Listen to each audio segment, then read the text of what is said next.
What if the greatest mistake a military organization could make wasn't losing a battle, but completely misunderstanding the opponent standing across from it? Because history shows that wars are often decided long before the first missile is launched. They are decided the moment one side builds its entire strategy around an assumption that no longer reflects reality. And when that assumption collapses, everything built upon it begins to collapse as well. Over the past several decades, few military organizations shaped the security landscape of the Middle East more than Iran's Islamic Revolutionary Guard Corps. Unlike a conventional army, the IRGC was never designed simply to defend borders. It evolved into something far more complex, a force that combined military power, intelligence operations, political influence, economic control, and regional partnerships into a single strategic system. Rather than confronting stronger opponents head-miles on, it invested in asymmetric warfare, believing that indirect pressure could achieve what conventional battles often could not. That approach shaped nearly every major security crisis in the region. Instead of relying solely on traditional military formations, Tehran gradually expanded influence through missile development, drone technology, maritime capabilities, and relationships with armed groups operating across multiple countries. From the Persian Gulf to the Eastern Mediterranean, the IRGC built an network designed to increase strategic depth while complicating any direct military response. For many years, that strategy appeared remarkably effective. Regional rivals understood that any confrontation with Iran could quickly expand beyond a single battlefield. Military planners were forced to consider shipping lanes, energy infrastructure, missile attacks, proxy forces, and the broader economic consequences of escalation. In strategic terms, uncertainty itself became one of Tehran's most valuable assets. But every long-running strategy eventually encounters a moment when the environment changes faster than the strategy itself. The international landscape entering 26 looked very different from the one that had existed only a few years earlier. The war in Ukraine had transformed global weapons production. Conflicts in the Middle East had exposed the enormous demand for missile defense systems. Great power competition between the United States, China, and Russia increasingly dominated strategic planning. Military resources that once seemed abundant were now limited, prioritized, and carefully allocated. At the same time, economic pressure inside Iran had continued to mount. International sanctions, currency instability, inflation, and declining investment created additional strain on an economy already carrying significant structural challenges. Public frustration periodically resurfaced, while the government simultaneously attempted to maintain military commitments across multiple fronts. None of these pressures automatically determine political outcomes, but together they create a more difficult strategic environment than many outside observers often appreciate. Against that backdrop, rhetoric on all sides became increasingly sharper. Military exercises expanded. Carrier strike groups rotated through the region. Long Midas-range bombers appeared more frequently in strategic deployments. Missile defense batteries were repositioned. Intelligence cooperation between allies intensified. Each individual move could be explained as routine preparation. Collectively, however, they suggested that multiple governments were preparing for scenarios they hoped would never actually occur. This is where many public discussions become overly simplistic. They often present crises as if they begin with a single event. In reality, major confrontations usually emerge from years of accumulated decisions. Every deployment, every sanction, every weapons shipment, every intelligence operation adds another layer to an increasingly unstable structure until eventually one action changes how every other actor calculates risk. Military professionals sometimes describe this as changing the deterrence equation. Deterrence is not simply about possessing powerful weapons. It is about convincing an opponent that using force will produce costs greater than any possible gains. As long as both sides continue believing that equation remains stable, escalation can often be managed. But once either side begins questioning those assumptions, the entire balance becomes much harder to predict.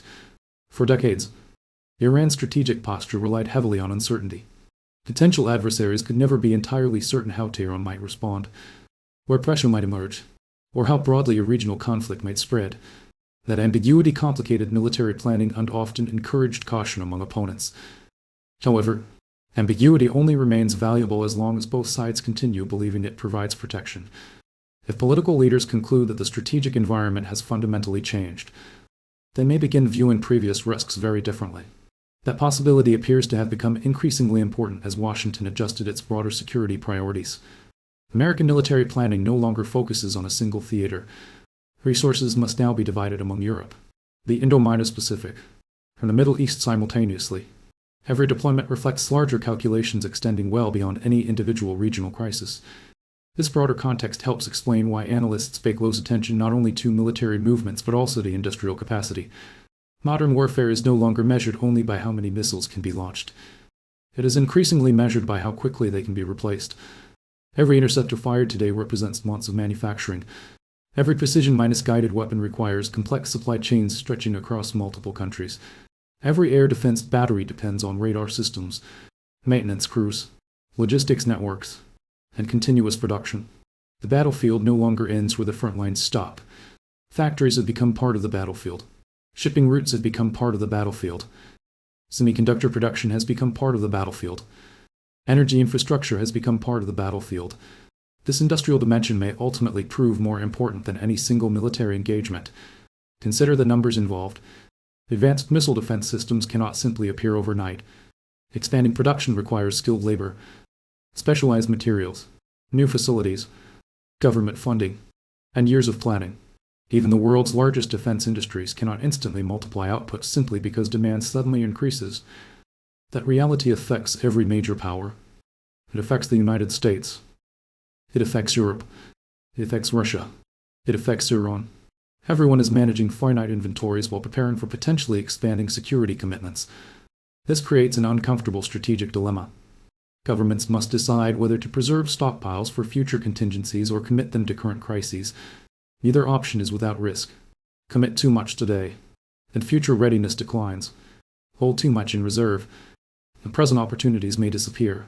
These calculations rarely make headlines, yet they often influence military decisions more than public speeches. Meanwhile, intelligence becomes increasingly valuable. In modern conflicts, information frequently determines success before weapons are ever employed. Satellite surveillance, cyber operations, electronic intelligence, human networks, and artificial intelligence all contribute to building an increasingly detailed picture of an opponent's capabilities and intentions. The side that understands its opponent more accurately usually gains advantages long before combat begins. This is why military planners spend enormous effort trying to understand not only what an adversary possesses, but how that adversary thinks. Because wars are ultimately contests between decision-making systems. And sometimes, the most dangerous mistake any government can make is not underestimating an opponent's weapons. It is underestimating how completely that opponent has changed. If there is one lesson military history repeats again and again, it is that wars rarely expand because one side planned for a regional conflict. They expand because each side believes the next step is still manageable. Every decision feels limited. Every response is described as proportional. Every escalation is justified as necessary. But when those individual decisions begin stacking on top of one another, the strategic picture can change far faster than any government originally intended. That may be the most important question surrounding today's security environment. Not who possesses the most missiles, not who controls the strongest air force, but whether every major actor still believes escalation remains under control. Because once that confidence begins to disappear, military planning changes almost immediately. Instead of preparing for deterrence, governments begin preparing for endurance. Instead of asking how to avoid conflict, they begin asking how long they can sustain one. That shift affects every layer of national power. Defense ministries accelerate procurement. Industrial production receives higher priority. Energy reserves become strategic assets rather than economic ones. Critical infrastructure receives additional protection. Supply chains are diversified. Cybersecurity budgets expand. Reserve forces receive additional training. None of these measures necessarily mean war is inevitable. But together they reveal something equally important: governments are preparing for a future they increasingly consider plausible. This is especially significant in the Middle East, where geography magnifies every strategic calculation. The Strait of Hormuz remains one of the world's most important maritime choke points. A substantial share of global energy shipments passes through those narrow waters every single day. Any prolonged disruption would immediately affect shipping costs, insurance premiums, energy markets, and ultimately inflation across economies thousands of miles away. That is why military planners no longer separate regional conflicts from global economic stability. A missile launched in one region can influence fuel prices on another continent. A cyber attack against energy infrastructure can affect manufacturing across multiple countries. A disruption to commercial shipping can reshape supply chains worldwide. Modern conflict is no longer confined by geography. It travels through markets just as quickly as it travels across battlefields.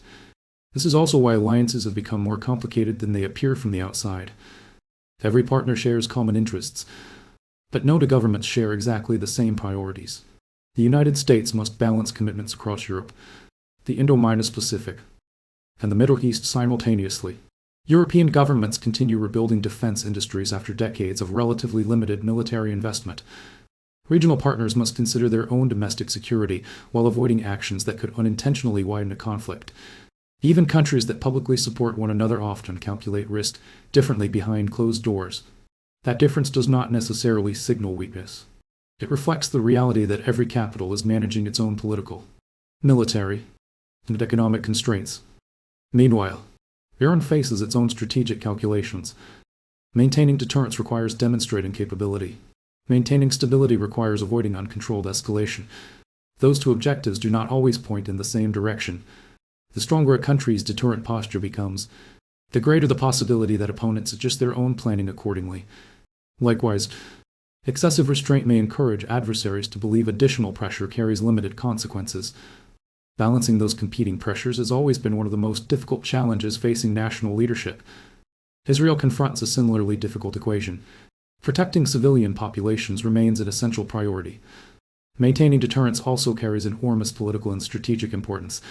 Yet every military response must also account for possible regional consequences, international partnerships, and long-term security objectives. There are rarely perfect options. More often, leaders choose between multiple imperfect alternatives, each carrying different risks. That reality is frequently lost in daily news coverage, where complex strategic decisions are reduced to simple headlines. But military professionals understand that every operation generates second- and third-order effects. Destroying one target may require additional defensive deployments elsewhere. Protecting one front may temporarily weaken another. Success in one domain may create vulnerabilities in logistics, industry, or diplomacy. War has always been interconnected. Modern warfare simply makes those connections more visible. This brings us to perhaps the most overlooked battlefield of all production. During the Cold War, military strength was often measured by how many weapons a country possessed. Today, an equally important question is how quickly those weapons can be replaced. Missiles are consumed faster than factories can produce them. Air defense interceptors require sophisticated components, advanced electronics, and highly specialized manufacturing. Long-range precision weapons depend upon global supply chains stretching across dozens of industries. Replacing them is measured not in days, but often in months or years. That creates a strategic competition far beyond the battlefield. Industrial resilience becomes military resilience. Economic stability becomes national security. Technological innovation becomes operational capability. Countries able to sustain production over long periods may ultimately possess advantages greater than those gained through any single military operation. History offers numerous examples. Wars are often remembered for dramatic battles, yet many were ultimately decided by logistics, manufacturing, transportation, and economic endurance. Factories frequently influence outcomes just as decisively as frontline commanders. That pattern appears increasingly relevant today. Regardless of which government gains temporary tactical advantages, sustaining long-term military operations requires enormous financial and industrial resources. No nation possesses unlimited capacity. Every missile launched today must eventually be replaced. Every interceptor used today reduces tomorrow's inventory. Every major operation consumes resources that cannot immediately return. This is why defense economists increasingly describe modern conflict as a competition between industrial systems rather than simply armed forces. The battlefield begins inside manufacturing plants long before soldiers ever deploy. So where does this leave the broader strategic picture? The honest answer is that uncertainty remains the defining characteristic. Several different paths remain possible. Diplomatic channels could reduce tensions. Military postures could stabilize. Regional actors could decide that further escalation produces greater risks than potential gains. At the same time, continued pressure, additional incidents, or miscalculation could push events in a very different direction. History reminds us that some of the largest conflicts began not because governments wanted major wars, but because each side believed the next step would remain limited. That is precisely why military planners devote so much attention to crisis management. Preventing escalation is often far less expensive than attempting to control it afterward. Ultimately, the most important question may not be who wins the next exchange. It may be whether every major actor still believes restraint serves its long-term interests. Because once that belief disappears, restoring stability becomes dramatically more difficult. For now, analysts will continue watching the same indicators: military deployments, industrial production, missile inventories, diplomatic contacts, energy markets, and defense manufacturing. None of these alone determine the future. Together, however, they provide a far clearer picture than any single headline ever could. And perhaps that is the lesson worth remembering. Modern wars are rarely decided by one missile. They are decided by the systems behind those missiles, by the factories that build them, by the logistics networks that move them, by the economies that finance them, and above all, by the political decisions that determine whether they are used in the first place. That is the real story unfolding today. Not simply a regional security crisis, but a global competition between military capability, industrial endurance, economic resilience, and strategic decision-making. And whichever side proves capable of sustaining those four pillars the longest may ultimately shape not only the outcome of this crisis, but the balance of power for years to come.